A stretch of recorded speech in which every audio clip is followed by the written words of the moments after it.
Welcome to In Our Mom's Basement Video Game Podcast, where we talk about everything video games with your host, Dan Giofue and Rage Quit Pat.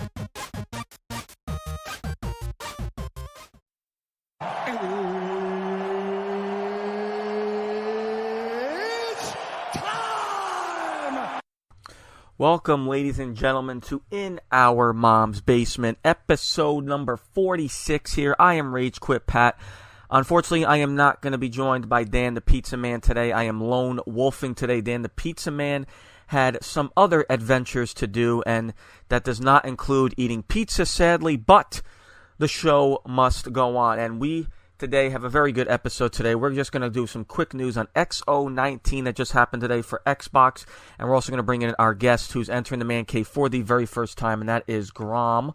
And we will announce him very shortly. But let's get down to the quick news here of XO19 that was today by Inside Xbox. A couple different things. Some news I'm excited about, some news I'm like, whatever, who cares? But let's get down to the nitty-gritty here. So they kicked it off, they showed off another Star Wars Jedi Fallen Order trailer. That game launches tomorrow. Obviously, highly anticipated Star Wars game. We have not had a very good Star Wars game in a very long time, so this one is very highly anticipated. Of course, this game is being developed by the same developers that have developed the Titanfall game, so a lot of people have high hopes. Respawn Entertainment, a lot of people have high hopes for this game, of course. And then Rare revealed a new IP called Everwild. Sadly, unfortunately, anytime Rare has announced anything as of late, I honestly don't really care. With the disaster of Sea of Thieves, yes, I'm sure it is fixed now, but in my opinion, it was still an utter disaster at launch. Of course, Perfect Dark Zero was utter trash, if you guys remember that. So, yeah, not really that excited for Rare as much. But then they also announced more story.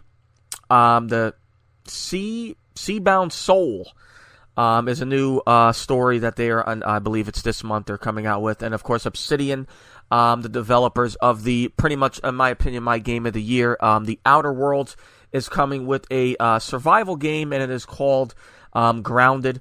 Looks pretty interesting. And then, of course, the same developers of Life is Strange, they are coming out with another episodic game called Tell Me Why, which looks interesting. Narrative-driven adventure, and it tells a personal story. So it looks pretty cool. I like these episodic games, but it looks like all the episodes are going to be releasing right away. So there's that. And, of course, Ninja Theory, March 24, 2020. They have a new game coming out, of course, called Bleeding Edge as well. They have a trailer out, and it looks like it's a series of betas for Xbox Game Pass users, so that's pretty cool there if you want to check it out. And then xCloud will come to PC, integrate Xbox Game Pass titles. Of course, xCloud, of course, it's Android-based only, so sadly, unfortunately, me who has an iPhone, I cannot play on the go, but that is also why I have a Nintendo Switch, so it is what it is. Halo Reach also is coming to PC on December 3rd, and it's also coming to Xbox Game Pass as well, part of the Master Chief Collection. So, Halo Reach, definitely not one of my favorite Halo games. It is a good Halo game, but definitely as far as the Halo series go, it's definitely, it was good. It was okay, but it's definitely not not one of my favorites. Excuse me, I'm a little parched. Had to have some water. And, of course, Microsoft Flight Simulator gets a gorgeous new trailer. They showed that off. Microsoft Flight Simulator, it's called. No pun intended. It is not Top Gun, so very disappointed there. Age of Empires 4 debuts its first gameplay trailer. So for the Age of Empire fans, they debuted that. And, of course, Age of Empires 2 Definitive Edition is out now as well. So you can check that out. Crossfire X lands in 2020. Of course, that was announced at E3. Of course, this is as Phil Spencer liked to put it, a monumental, big, huge PC game that is now on Xbox family. I really didn't care when they announced it at E3, but hey, it is. It's going to be in 2020. So there's that. So some exciting news there for you folks there that are excited for Crossfire. All right, Microsoft Minecraft Dungeons April 2020. There we go. I mean, Minecraft fans, this is for you. So that will be in 2020. I've never played Minecraft ever in my life. I know that is shocking to say, as huge as that game is, but I've never played it. So for you Minecraft fans there, April 2020. And a lot of games have been announced for Xbox Game Pass, for PC, and of course Xbox Game Pass as well. The big one was, there's two big ones. Yakuza, which has been primarily a PlayStation exclusive.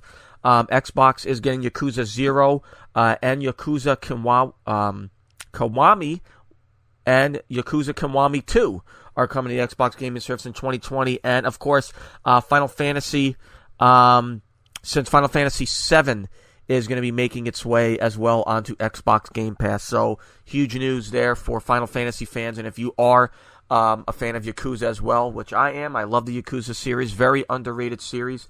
Definitely filled the void of when Shenmue was not around.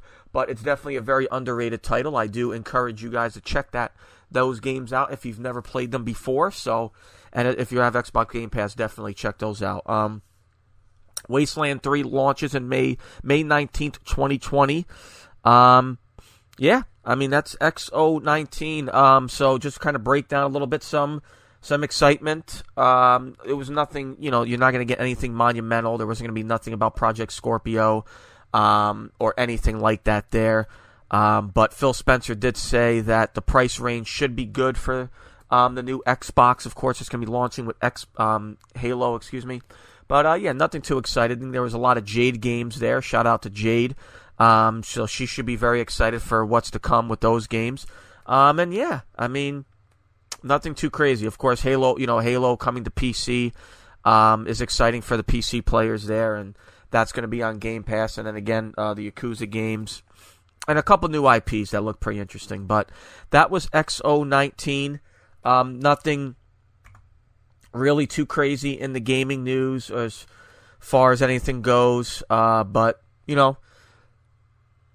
if you were going into XO19 expecting, next generation trailers or anything like that, you weren't going to get it. But still a decent show nonetheless. But let's move on, and we are going to bring in our guest as I hear a knock on the door. So just bear with me. We are going to bring in our guest of honor. Have you ever thought about starting your own podcast? When I was trying to get this podcast off the ground, I had a lot of questions like, how do I record an episode? How do I get my show into all the apps people like to listen? How do I make money from my podcast? Well, the very simple answer is Anchor. Anchor is a one-stop shop for recording, hosting, and distributing your podcast. Best of all, it's 100% free and ridiculously easy to use. And now Anchor can match you with great sponsors who want to advertise on your podcast. That means you get paid to podcast right away. In fact, that's what I'm doing right now by reading this ad. I have been using Anchor for months now, and it has been the best way to upload and edit my podcast fast and simple. So if you have always wanted to start a podcast, make money doing it, go to anchor.fm/start to join me and a diverse community of podcasters already using Anchor. That's anchor.fm/start. I can't wait to hear your podcast. All right, guys, I am back, and we are going to bring in our guest of honor. He is a Twitch affiliate. He streams no-hit games such as Dark Souls 1, Bloodborne. He's working on Dark Souls 2 right now, and Bloodborne and Stake Driver, the only no-hit for the tournament coming up as well. He is doing. Let's bring a warm In Our Mom's Basement applause for Grollm. What is going on, man? What's going on, man? How's everybody doing tonight? Can you hear me? Yep, sorry, just had to bring in the theme song there, but what's going on, man? How are you? Yo, doing good, man. Doing good. Just finished walking the dogs and just hanging out with you guys. All right, man. Cool. So let's get into it. I got a couple questions here. So when did you start streaming? When was the day you were like, you know what, I am going to start streaming? Well, my Twitch account is actually pretty old. I started streaming probably like 6 or 7 years ago. But then I was never really serious about it. I kind of just did it on and off. And then I'd say probably about a year and a half ago, I decided, I'm like, you know what? Like, it was like right after my daughter was born. And so I figured, I'm like, you know what? Like, I'm going to be in the house a lot anyways. I'm like, fuck it. I might as well stream, might as well, try to see if I can make some money, playing video games. That's kind of how it started. Yeah, that's been the dream. I mean, I think that's a lot of gamers' dreams is to, get that ninja money, so to speak, or Shroud and Dr. Disrespect. We want to get up there and make that green, so to speak. Oh yeah, man. Well, we're nowhere close to that, but we feel okay. We make enough to cover most of our costs, and and a little bit of pocket change. So it's not too bad. Yeah, that's good, man. When did you?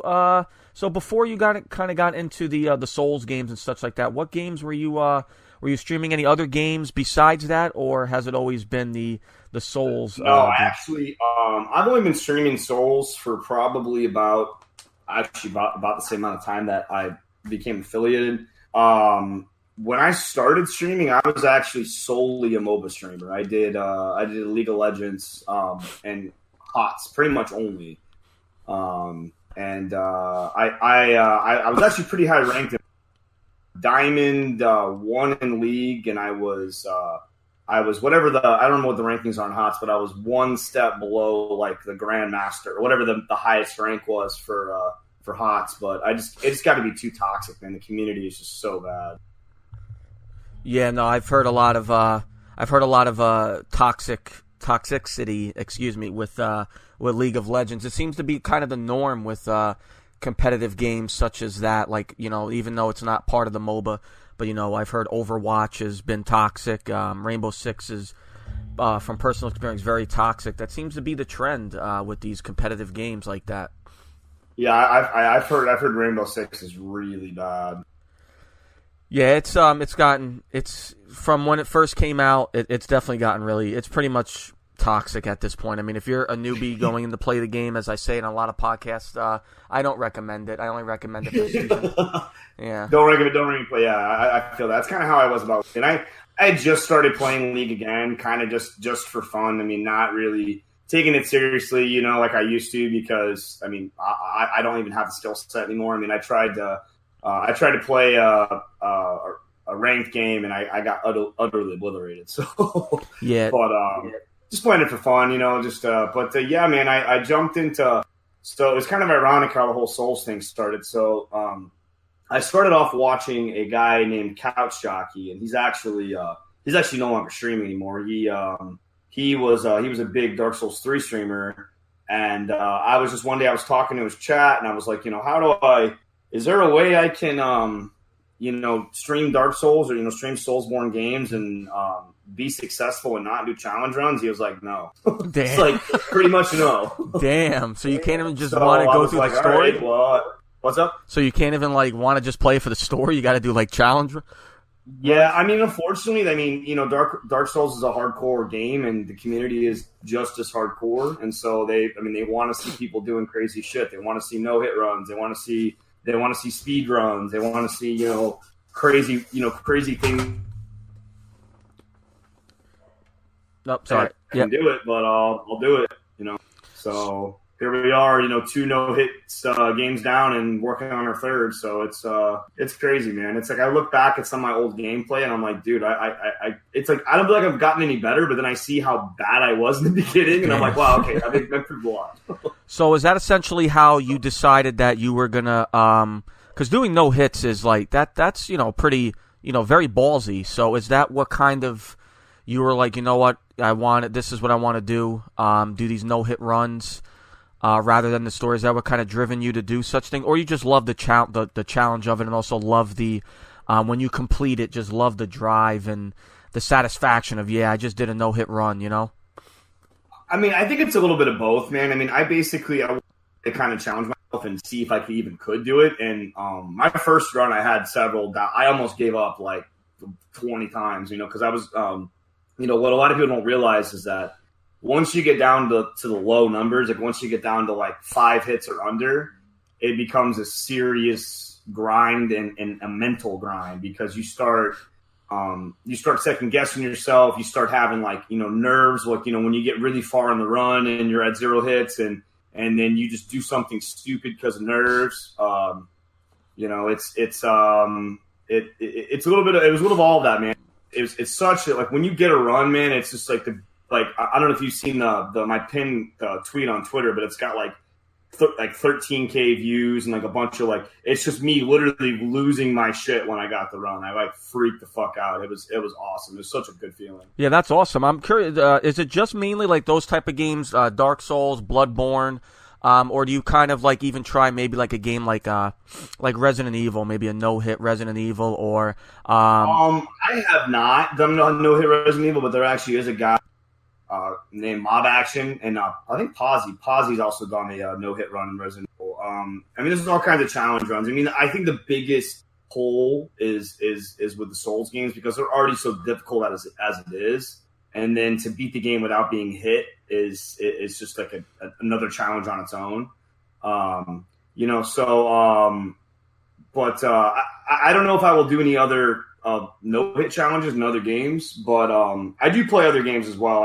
Sometimes if it's the thing about Dark Souls is that sometimes it's just not your night. Yeah, no. You just have a shit night and you're just all right, I just need to not play Dark Souls, so then I'll play something else. I'll play Magic, I just started playing Rumble Royale recently. That's awesome. That I did actually just check out that video. I looked as you were speaking. I did look at that your Twitter, and see that no hit and just you losing your shit. Yeah. It was.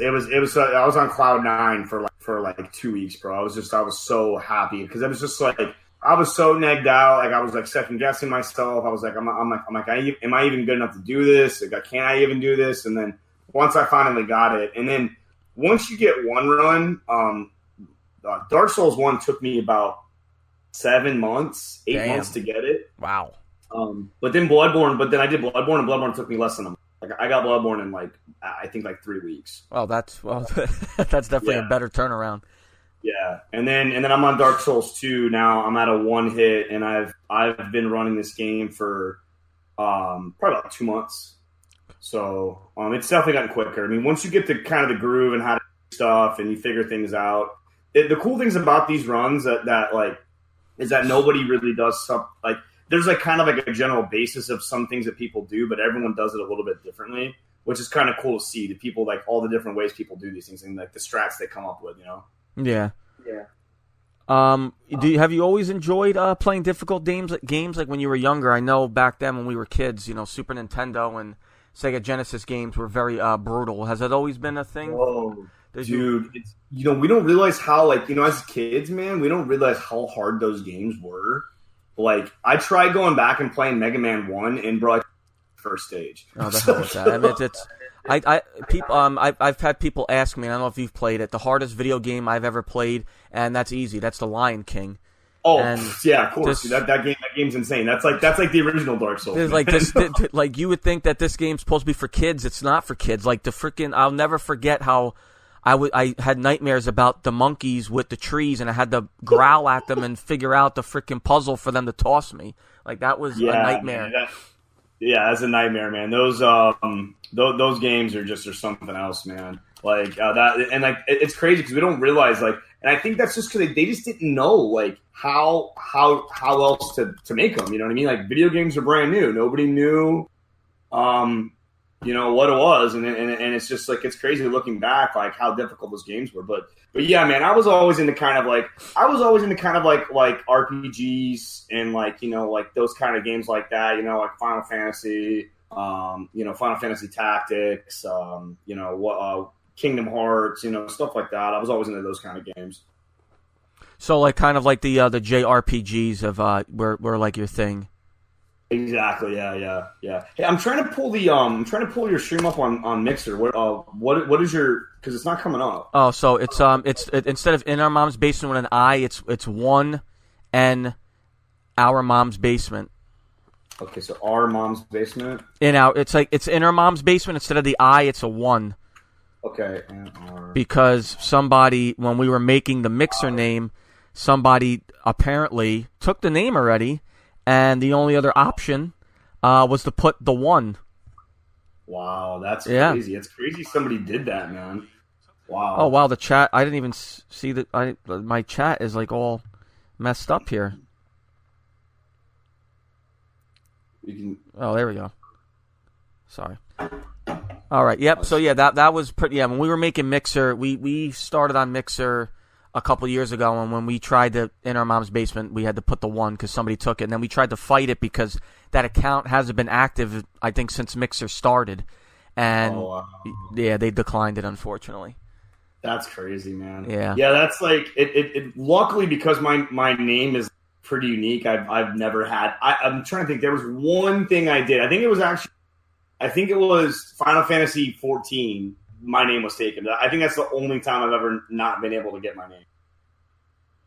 Well, that's good. I mean, it's good. And Twitch, we had no problem. Twitch was okay, but yeah, just Mixer. Unfortunately, we got duped. So I just want to talk about. So I was looking at your Twitter before too, and today, you had a little statement today. Yeah. I kind of just want to hear about that. What's been going on? I know you know, the thing I like about when I watch your streams and I read your tweets, and, you know, you're very vocal. You know, you speak your mind. You know, you tell people how it is. You know, we talked about that one time in your stream when you went at it with a former SDC member. You know, you're very vocal. Yeah. You know, I mean, sometimes my mouth gets the best of me, man. I try to rein myself in, but I mean, see, and this is one of the things I was actually talking to with one of my regulars, and he was asking. He was like negged out. You know, he was like wasn't having very good streams, and he was like, you know, what should I do? And basically, you know, I told him, like, listen, man, the thing you have to understand about, like, not just, you know, with Twitch or with, you know, being an internet personality is that it's not everybody's gonna like you, man. You're not gonna be everybody's cup of tea. You know, like, I've had people tell me, I've had, like, you know, real life friends. He messaged me on Facebook, and he's an older guy. He's like, hey, you know, I just wanted to let you know, you really should try to not curse so much in your streams because, you know, I try to watch you and I try to show my nephews, and I'm like, well, first of all, dude, my stream says mature audiences. You have to click OK. There's a reason for that mature audience, 18 plus. Exactly. So it's like there's that, but I'm like, but the thing is, and this is what I was telling my friend. I was like, dude, like, the thing you gotta understand is that, you know, that guy doesn't like that, but there's somebody who comes to my streams and watches me because of that. They like it because of that, and it's like, you're not going to be everybody's cup of tea. You got to just figure out, you know, what works for you, and just fucking go with it, man. Like, just, you know, like, you know, like.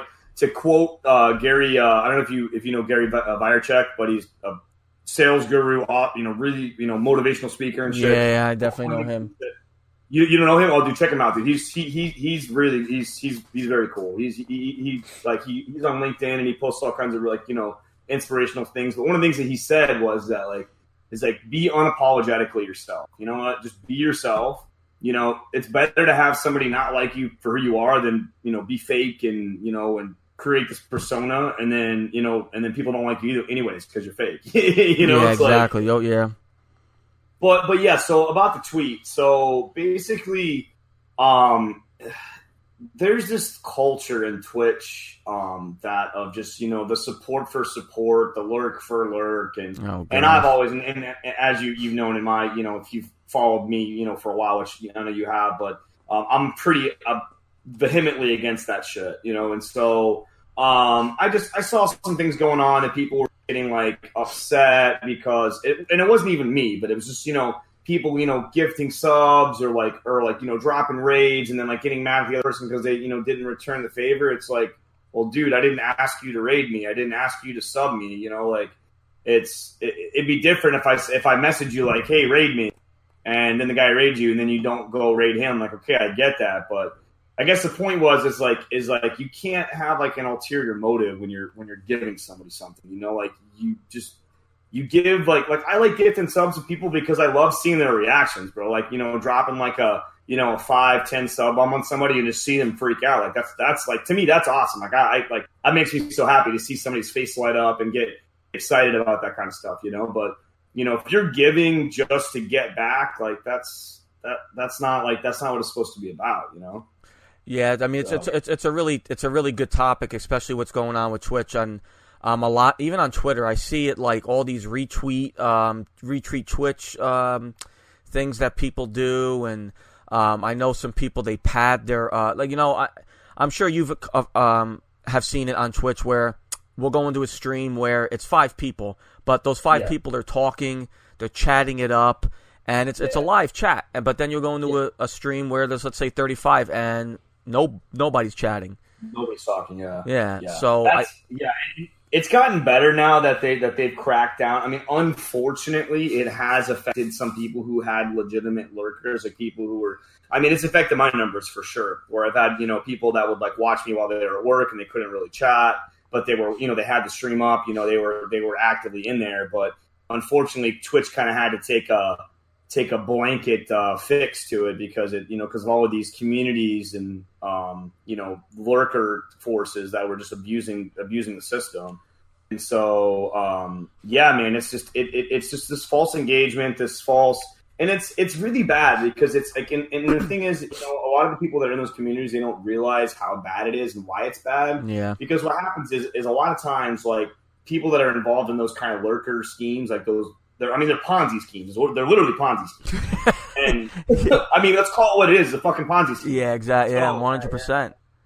So they're involved in these things, and what happens is a lot of times they're getting all of these viewers, and their content doesn't really reflect that amount of viewers, right? And so what happens is somebody who has good content, who is actually legitimately working for their their followership and for their viewers, gets pushed down in the list because this asshole is using this this false engagement to boost his numbers, and the people that don't know someone who's just coming in and they say, oh, this guy's at 100 viewers, I'm gonna go click on him and see what he's doing, and then whereas his stream sucks, but the guy that's sitting at 10, 15 viewers has actually got really good content.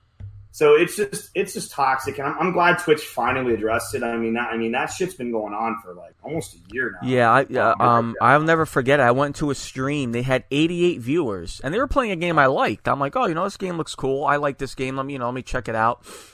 And I was the only one chatting, and this was before I even knew about the whole like those Royale fucking the Discord communities and all that crap. I was in there, and I'm like, there's 88 people in here. Why am I the only one talking? Because before I would go into, like, you go into a chat with 88 people, like, you could barely try to even get the stream, just kind of see your question. Exactly. And I'm like, holy shit, like, I'm the only one chatting. What's happening? And then I found out about that whole, like, Royale Discord, and it's just a lurker community and all that other crap. And I always said it myself, and I'm sure you probably agree. I'd rather have 2 viewers and those 2 people chat it up than 25 viewers and no one's talking to me. Exactly. Yeah. And that's the thing. And it's unfortunate, man. And also too, another bad part about it too is it gives streamers that aren't necessarily really that good a false sense of confidence, and so they think they're the shit, and it's just like, no, bro, you suck. like you're just getting all these viewers because you're literally cheating. Like that's what it was. And I mean, there's people that got partnered from that shit. Like there was a guy, I don't know what, I probably can't say his name, but he got partnered from it, and the guy, he doesn't even stream anymore. He fucking quit streaming. It's like dude, it's like. You literally just took like somebody else's dream is to become partner, and you literally cheat your way there, and then you don't even appreciate it, and then you just quit streaming. Like that's just such a slap in the face to somebody like me, or like you, or Spoiler, or Lone Smoker, who are all working hard, like really trying to make it here, and this fucking asshole goes and cheats his way to the top, and then doesn't even care and then quits streaming. Yeah, it's a joke. I mean, it's like you said, it's like a Ponzi scheme, and. I'm happy to hear that Twitch has cracked down. I'm sure it happens on other streaming platforms too, but yeah, it's just it's really agitating when you're streaming, you have 6 viewers, and you're trying to average a certain average, and you have these idiots with 100 viewers, and their content. I've always enjoyed the smaller streamers to begin with. as opposed to the more popular streamers. Like, I'll pop into a popular streamers here and there, but I always felt that the smaller streamers have always had better content, and of course they're a little bit more engaging because there's only a couple people in their stream. But I always felt that they were more engaging, and I have felt their content is better. And yeah, Chuck, I'm on YouTube as well. Yeah, I'm the same way. Yeah, like I think one of the largest streamers that I watch regularly is probably School the Killer, because he's a Dark Souls streamer, and even like on the scale of Twitch, like he's not that big. I mean, he gets around like 500 to like on like really big nights, like up to like 2,000 viewers. But like, I mean, in the grand scheme of things, when you're talking to people like Ninja, having 30K viewers, and and Shroud having 50K viewers and shit, like it's there's a gauge there. I mean, he's still way bigger than any of us, and yeah, but from one game, it's crazy. Yeah, exactly. And that's the thing, bro. And that's one of the things I've been trying to fight out of Souls, because it's a trap, dude. Like I love the games, but that's why I'm trying to do other stuff too. Because I mean, I don't know if you know Happy Hob, but he's like the guy who kind of founded the whole no hit community. Like he's the very first one to get a no hit run on Dark Souls 1. He's the only one so far. I plan on doing one, but he's had run, and that he no hit every single FromSoft game back to back without being hit. Oh wow! So he literally did Dark Souls 1, Dark Souls 2, Dark Souls 3, Bloodborne, and all in a row without being hit. That's crazy. I mean, I my name speaks for itself, so I envy you on doing these no hit runs and all this other crazy shit that you do, because there's absolutely no way I can do that. So I envy you, and that's why I watch you too, because it is really cool to see somebody have the patience. I've seen your rage, which is funny too, but it is really cool for someone that works hard at doing the no hits and accomplishing it. So that's it's really cool. Yeah, but it's crazy, man. Like you're talking about like one game streamers. It's like dude, I just, my whole thing is I don't like putting all my eggs in one basket. I mean, 'cause I got a lot of people that'll literally watch me play whatever. I mean, given when I switch off of Souls, there's a pretty decent dip in viewers, but my regulars will buy regardless. And that's one of the reasons why I like let everybody know, like people that are in my Discord, people that come regularly view me, like I'm not always going to play Dark Souls, and they know that. But there's some like to go back to Happy Hob, like the dude, he can't play if he doesn't play Dark Souls. He gets like no viewers. That's crazy. Like I've seen him, like he normally gets around like 2,000-3,000 viewers. Like when he'll play something else, like he'll barely crack 100 viewers, and it's crazy the dip he gets when he doesn't play Souls. I've seen that too. Like I follow a couple big Rainbow Six streamers like Macy J and King George. I don't know if you heard of them. No. But I remember like Macy J, when he would play like Rainbow Six, he would get like 3,000 viewers, and then I saw him stream Resident Evil one time, and it dipped all the way down to 1,000. I'm like, that's crazy. Like that's so insane. Just because you switch a game, that's how much your viewers dip. Like almost you lose 2,000 viewers. Like it's crazy. Yeah. Well, what's crazy too is you'll actually have people who will literally like this, and this is insane to me. Like. And I discovered it. I don't know how I found the subreddit, but there's literally a group of people on Twitch that only watch Witcher 3 streams. That's the only thing they watch. They won't watch any other game, and it's a decent sized community. It's like more than you would think. It's like probably like 1,000 people. God damn! I should have jumped on that train a long time ago. I know, bro, but how can you like how can that be the only game that you watch? But it's like, but there's people like that. They just want to watch the game that they want to watch, and that's it. And it's like, to me, that's crazy. I'll go in for the game. I mean, I have to really like somebody to watch the game that I don't like. But like for the most part, I go there for the streamer. Like I want to watch, I want to, hang out with whoever it is that it is. Like like the game is, is somewhat important, but it's not like that's not my main focus. And we talked to Jade about TwitchCon. I know you went to TwitchCon as well. Yeah. What was your experience at TwitchCon like? Oh, this is my second year going. This year was a lot better, dude. Like, the 2 years ago was a clusterfuck, dude. It was such a mess, dude. Like they just were so unorganized. Like and I don't know if it was the venue or what it was, but they basically I got my badges. So the way it works, the con starts on Friday, but you can pick your badges up on Thursday. And so I'm like, okay, well, that's going to be the smart thing. I'll get my badge on Thursday. That way I can just go right into the show. I don't have to like wait in line to get my badge. That's what I thought anyways. And so, we get there on Friday, this, 2 years ago, and like, no joke, like I waited in line for like 3 hours. And then I eventually, like, I saw a side door open, and then like a mass exit of us like went over on the side door, and there was nobody there, and we just went in that way. But there was people that literally spent their whole day Friday waiting. And Twitch ended up giving people who only bought Friday, they gave them Saturday for free because like they got fucked so bad.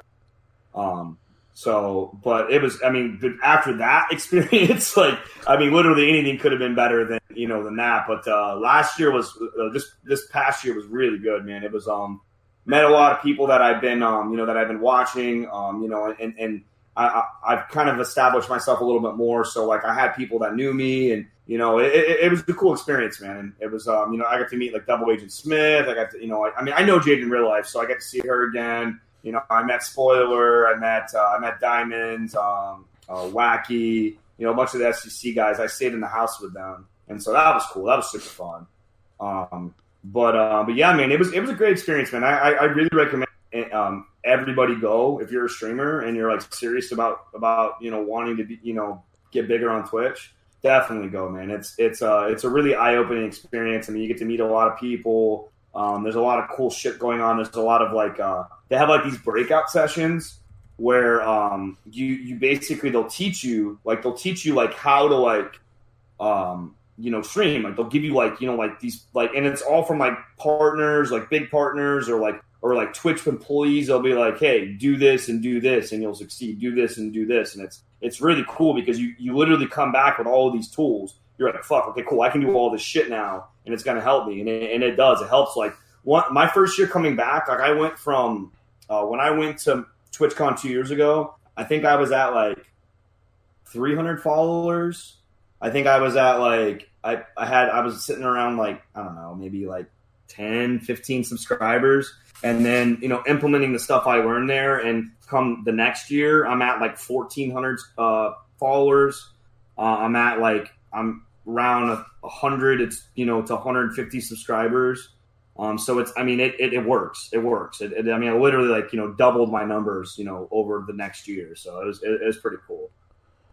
Well, that's cool. You had a good experience. Did you kind of like talk to certain people, or are you kind of there more for the experience? I know you met Diamonds and all the SDC peeps. What was the motivation when you were there? This past year was a little bit different. I wanted to go to more of the breakout sessions. Unfortunately, I wasn't able to go to. I was only able to go to like one of them or two of them because the lines were like, they basically have like the rooms reserved, and it's a set number of seating. So if you don't get there like right as the door opens, like you're not going to get in. And so I missed out on a couple ones that I really wanted to go to. But I had a different focus this year anyways. I wanted to kind of like, meet people and like go out and, and just, cause the year before I was like, just like focused on, okay, I need to learn as much as I can. And this year was kind of more like, I'm going to hang out, I'm going to drink, I'm going to, party with these people that I've been, been hanging out with for the last year. That's cool. Yeah. We met Double Agent Smith and Spoiler and a couple other peeps at PAX East for the first time, and I'm sure you heard about. Double Agent Smith's so cool, man. So you know what? I don't know if you know this, or maybe so you know how he does all those crazy effects and shit in his stream. I don't. I've always wondered. Bro, it's his wife, dude. His wife literally sits next to him while he's streaming, and she's like working the mix deck, and she's doing all that crazy shit. That's crazy. I never knew. It makes sense though, right? I'm like, bro, how the fuck is this guy playing a game and doing all of this shit? Like, this guy's got. Does he have like an extra set of like does he have 8 arms? Is he a fucking octopus? Like, what's going on here? But it was cool. His wife was like, yeah, I handle and stuff. I'm like, that makes so much more sense. Yeah, no, that's awesome because I went into a stream one time and I'm like seeing all these like crazy effects. I'm like, holy shit, what the hell is happening? His streams are trippy, bro. Yeah. It's cool because it's like unique. Like you don't. I've never seen anybody else doing that kind of stuff. Like no. And then what's awesome too is that he's the same person in stream as he is in real life. Oh yeah, for sure. Super nice, like very friendly, very talkative. Yeah, for sure. Yeah, no. It was an awesome experience hanging out with him and Spoiler and a couple other guys from SDC. Yeah. So I see you. I caught you the other night streaming on Facebook. Dude. How's that been going? So, we're switching the interview here. Yeah, bro. I want to know because I've thought about it. I've considered going into Facebook, and you're the first person that I know, like kind of well that I can ask, and because everyone else is not people that I don't really know, and they're not going to tell me like the the real deal. Like, I want to know what's the deal. It's going pretty good. I mean, we're getting more. It's almost the same like Twitch. We're getting lurkers. And stuff like that. So far, when we this is only my second time actually doing Facebook stream. Before it was just Mixer and then Twitch, and now we're doing Mixer, Facebook, and YouTube. We're doing all three at the same time. So that's been the main reason why we kind of switched over. But Facebook's been pretty good. When I looked at the numbers, it's been just a couple lurkers. I did get more views for Rainbow Six than I did for when I was streaming WWE. But, it's been going pretty good. I mean, it's just that, Dan and I were just looking for, we thought it'd be better to kind of expand and do, with Twitch, I'm sure it's just kind of if you're affiliate, boom, it's just Twitch. You could do other platforms, but you have to wait. I think it's like 24 hours. I don't remember, but. Yeah, the rules for Twitch are kind of strange. Like, so like you can, well, and also too, like it's what's crazy about Twitch is that it depending on who you are, you can kind of do your own thing. You know what I mean? Like once you get to a certain level, like there's partners that they'll multi-stream on Twitch, YouTube, and Facebook, and like Twitch like is okay with it. But if you're just like just a vanilla partner or a vanilla affiliate, like there's all these restrictions and so like with Facebook, so is there I'm sure they probably have a partnership program, but is there like any way for you to make like money off of it, or is it just is it like so like what's the tiers? Like is there like a way for you to get So I believe I have to look into a little bit more. I definitely you can make money off of it. It's fresh. It's fresh and new. So my recommendation is see how you like it. Give it a try. It doesn't hurt to try. And then just kind of keep going with it. I've seen some people have like 300 people watching them, so I mean it's definitely growing. But if I definitely give it a shot if you want to give it a shot and see how it goes. I think the cool thing about Facebook streaming, I think the thing that stands out to me is it's an easy gateway for people that don't know about streaming. You know what I mean? So like I feel like it's going to be easier for somebody like because I got a lot of friends of mine that support me, like real life friends that'll support me. Like they'll like reshare my Facebook posts or they'll like reshare my tweets, but they don't ever go to my stream because some of them are older and they don't really understand what Twitch is. But they're like, hey, you're my friend, I'm gonna support you, kind of thing. I feel like that kind of bridges that middle ground a little bit because most people 2019 they've got a Facebook account, so it's like I feel like they're going to be a lot more likely to kind of catch those people that may not go watch a stream, and get them involved, which is that's the thing that kind of appealed to me a little bit about it. Yeah, same here, man. I have a lot of friends and family. Couple of my family members will they would go on Twitch to check me out, but I think it's easier now for them. They all have Facebook. They could see me stream and what I do on my spare time. So that's also the cool aspect of it as well. That's cool. Yeah, man. Yeah, it's so. One of the reasons I was actually considering, I was thinking about doing like Mixer streams, but I looked at the requirements to try to in order to be partnered on Mixer, and I'm close on the numbers. Like I need a little bit more views on my profile for Twitch, but the requirements that they need, like I forgot how it was, but they basically have it set up kind of like Twitch. Like if you are going to stream on Mixer, you basically have to be full time. to be able to become a partner, I think it's like they want you to stream like 4 days a week or 3. It's like a certain requirement. I was reading about it. I'm like, yeah, there's no way I'm going to be able to listen. Yeah, we're really good buddies with the Mixer streamer, and I think he streams. He's a partner, and he streams about 4 days a week. I mean, it's always a grind, man. It's definitely another streaming service that's growing. I know when Ninja went over, like everyone was like, people who never even knew about Mixer now know who Mixer is, and then of course Shroud now went over. So it's definitely another growing platform. But my opinion on it is I do like it. I like the features. I don't know if you've ever wanted. Yeah, I have. It's really cool. I like the chat features. They're really you can, like, stuff and like unlock emotes and stuff. That's kind of cool. And the co-streaming's cool. Like that's a really good feature. I like the co-streaming feature. If I want to play the same game as somebody, multiplayer wise, it's a co-stream thing, or maybe run through like for a Souls player like you. I know some of the Souls games are multiplayer, so if you want to do co-stream multiplayer, that's pretty cool. Like I've always been like that. But my biggest gripe with Mixer is I think it has it's more focused on the variety streaming right now. I guess it's not it's okay on Mixer. It's not as big as it is on Twitch. I think that's the big issue that I have with Mixer. Is that I'm trying to become a variety streamer because there's not really two big variety streamers on Mixer. So I guess that's my ultimate goal. So, but I think that's just my biggest gripe with Mixer is that variety streaming is it's going to be... It's tight, yeah. I was just checking right now. So, like, on Mixer, and I'm going to check, I'll tell you right now, for Dark Souls. So, for... there's not really a lot of viewers for Dark Souls 3. That's actually kind of surprising for Twitch. Usually a lot more than that. But, okay, so on Mixer, there's 3 people watching Dark Souls 1.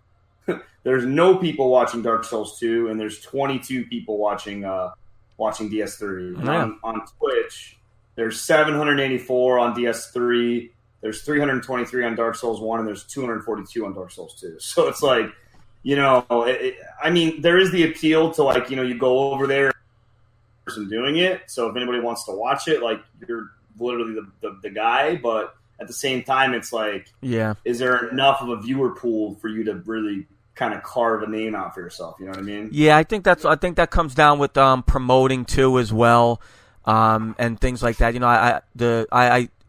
I took someone's advice, and I felt that like, Mixer doesn't really have that many variety streamers. I kind of want to be that guy. Like I want to be, I want this channel to be known for that. But besides the podcast, like I want that too. But, like, I want people to come, like, oh, that's the variety streamer. This guy does Star Wars month. This guy does Halloween, horror month. This guy does, I kind of want to be like that. Twitch, it's like, they have a lot of that.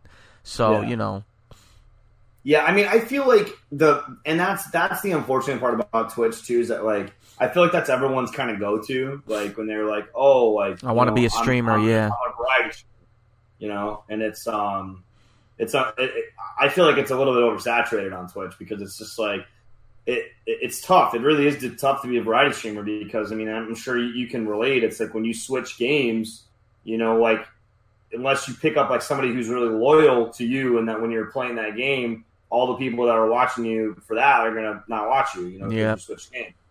So that's a good idea, man. My only fear is that I don't like the fact that it's partner or nothing. Yeah, no. Well, there's a reason also why we switched is that we got invited to it's like quote unquote an affiliate thing that we got invited to. So that's also a reason why it's only certain people are getting it. And we were the ones that got it, so that's also why we kind of made the switch. They're slowly but surely working on like some type of affiliate, program that kind of has Twitch has as well.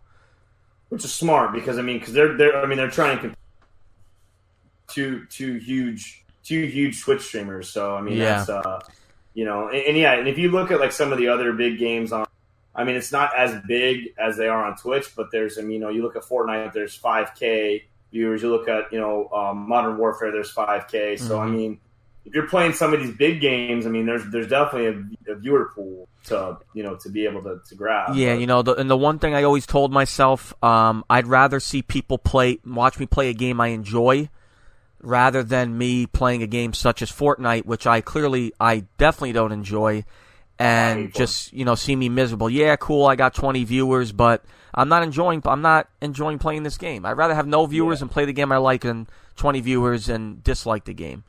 I agree. And also, I think that's an issue too. That like a lot of people are like, you know what, I'm just gonna go to and there are people that like Fortnite. I'm not bashing the people that like Fortnite, but I definitely think there's those people that are like, you know what, I'm playing Fortnite and that's it. And I want viewers and blah blah blah.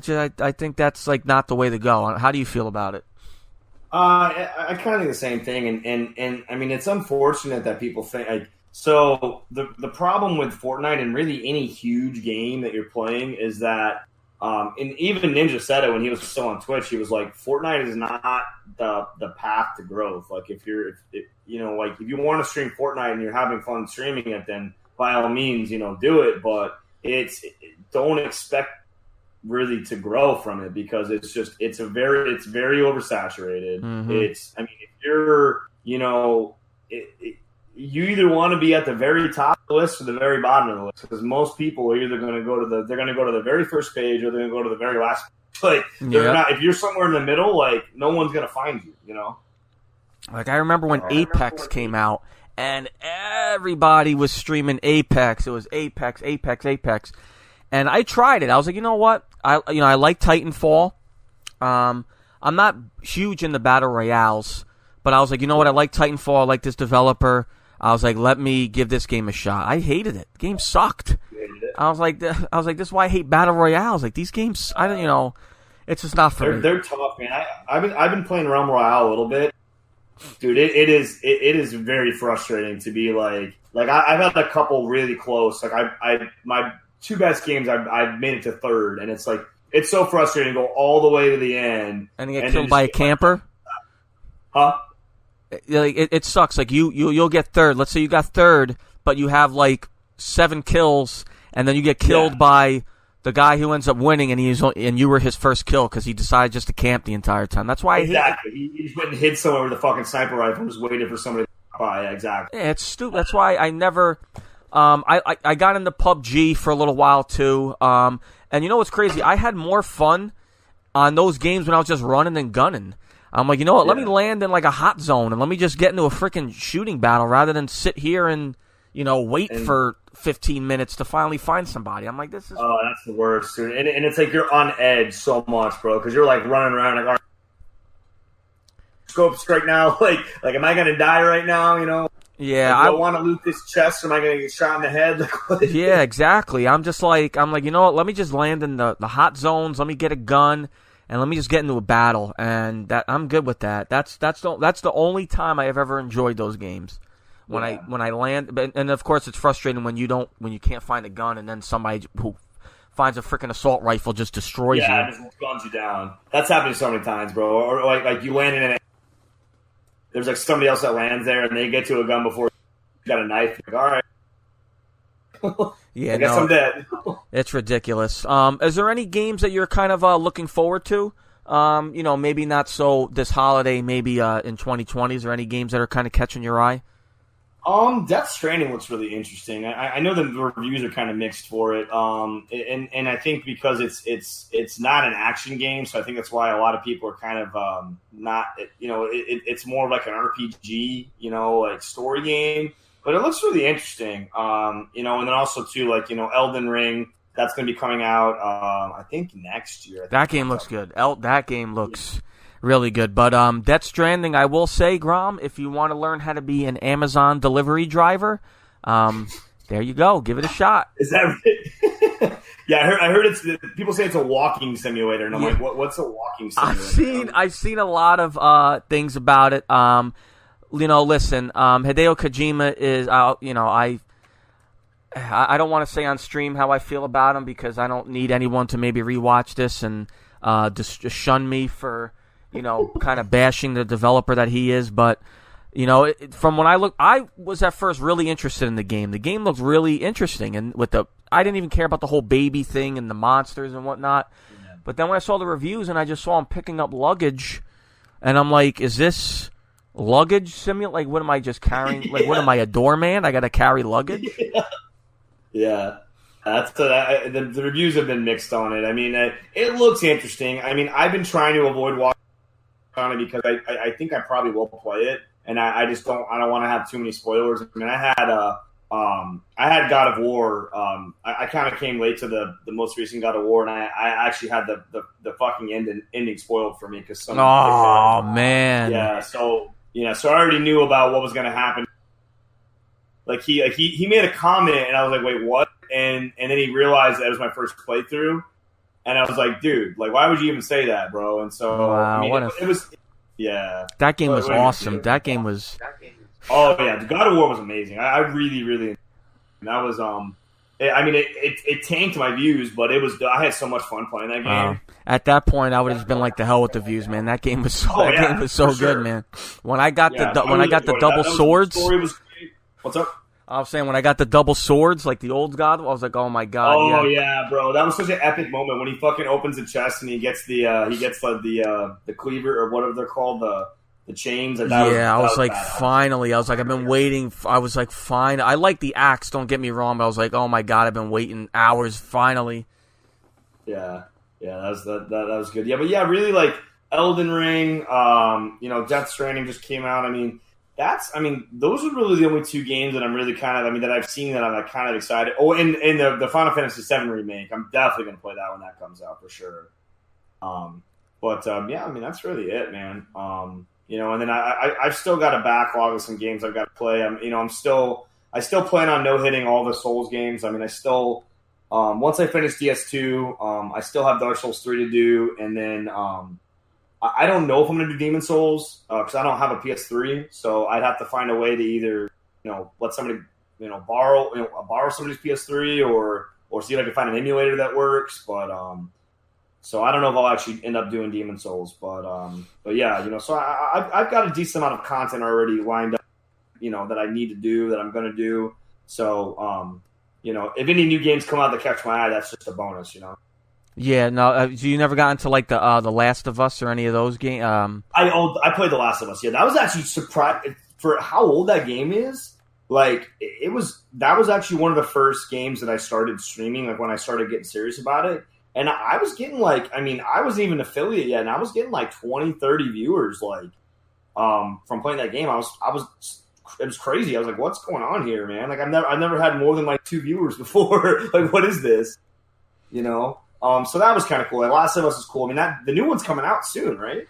Yeah, so it got pushed back to April after Naughty Dog usually pushes back their games, which is fine. I'm not mad at it. And you know what? I'm not against games getting pushed back anymore.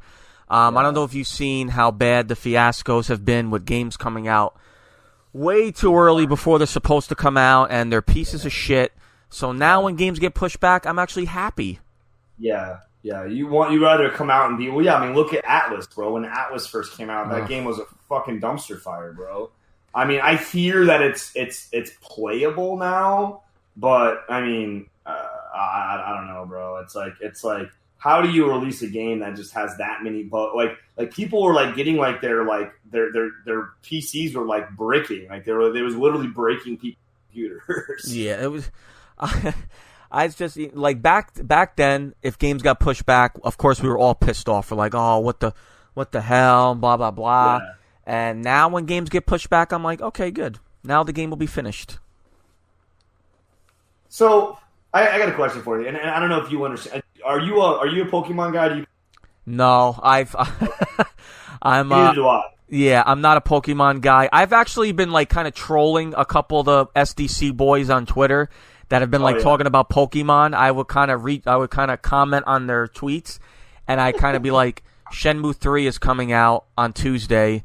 I've been waiting 18 years for that. So I just kind of been trolling them with that. I'm like, hey, Shenmue 3 is coming out.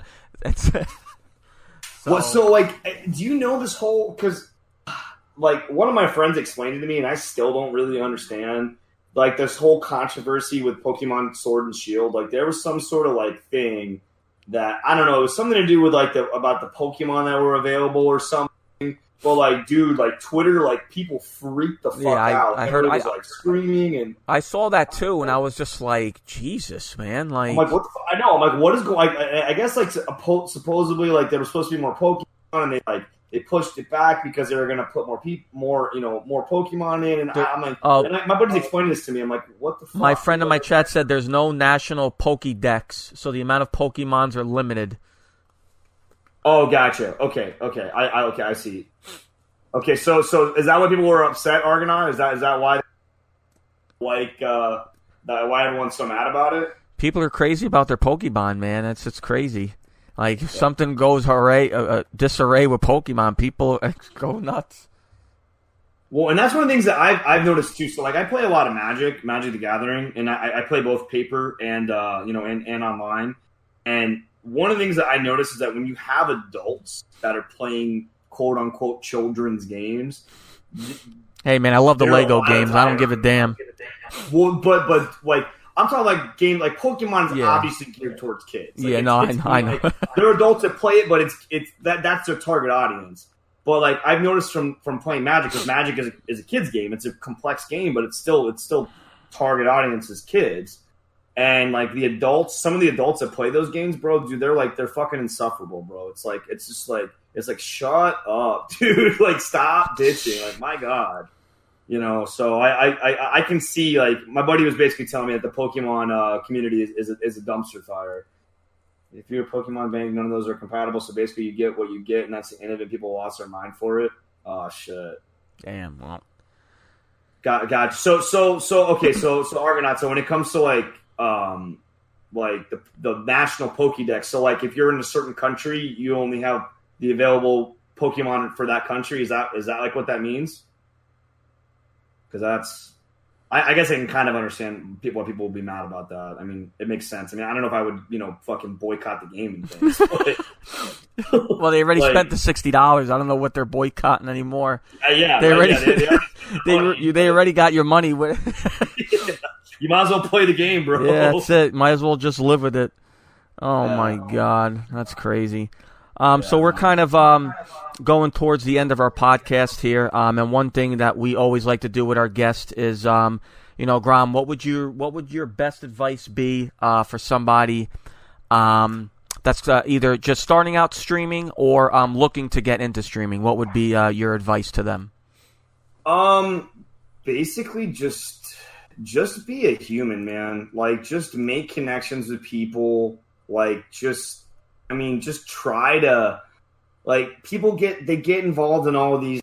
You see these people getting involved in all these, like, things, like the royales and, like, the follow for follow. It's just, just do you, man. Just, the main thing is just find your find your streamer voice. Like, find who you are as a streamer, and that's going to take time. You're not going to know right away, like, hey, this is who I am. Like, I didn't know when I started that I was going to be doing, challenge runs, but that's what it became, and it's like, and once I realized that, like, hey, this is what I am, this is what I do, like, my streams have progressively gotten better, I've grown more as a streamer. So I think the main thing is kind of just figure out what it is, have a game. Don't just jump in and like, oh, I'm going to stream Fortnite and then expect to have, 100 viewers, overnight. Like, it's just not going to happen. You gotta figure out your niche and then work towards make it better. And that's awesome. Yeah, we always love to hear everyone's any of our guests' advice on for new and upcoming streamers. So that was awesome, Grollm. It's been awesome to have you, man. We do appreciate you coming on. And do you want to just let everyone know where they can find you on social media, Twitch, and other things? Yeah, so I'm pretty much, it's Grollm pretty much everywhere. I think on Twitter, it's Grollm, I think is my name, because Twitter was the one that somebody actually had my name. So my name is it's Grollm1 on Twitch. It's Grollm, GROLLM. Same with Facebook, Instagram, YouTube, all the same. So you guys can find me on all there. Twitch, I stream Monday, Wednesday, Friday, Saturday at 8 p.m. Eastern. I try to upload videos on YouTube twice a week. At least once a week I'll upload something. I'll probably end up uploading this podcast. if you don't mind, if you're no, cool no, with of that. course, go right ahead. And then Twitter, I'm pretty active on. Instagram, I'm a little bit not as active as I should be. But yeah, that's where you guys can find me. And so, yeah, that's who I am. And it was awesome being here, man. Yeah, no, it's been awesome. We thank you to taking the time out of your schedule to join us here. And thank you again. It's been a lot of fun, a lot of good topics here, a lot of good conversation. And of course, guys, you can listen to this episode on iTunes, Spotify, Google Play, and Stitcher. And also you could find us at In Our Mom's Basement on Mixer, but with the one, so one instead of the I. And then, of course, In Our Mom's Basement on YouTube, IOMB5 on Twitter, and, of course, In Our Mom's Basement on Facebook. I am Rage Quit Pat, and once again, Grollm, thank you so much. Thanks a lot, man. You guys have a good night. It was great having. All right, guys, take care. All right, later, man. You've just listened to the In Our Mom's Basement, a video game podcast with your hosts Dan Giofue and Rage Quit Pat. Subscribe to our podcast on iTunes or Google Play. See you in the next episode.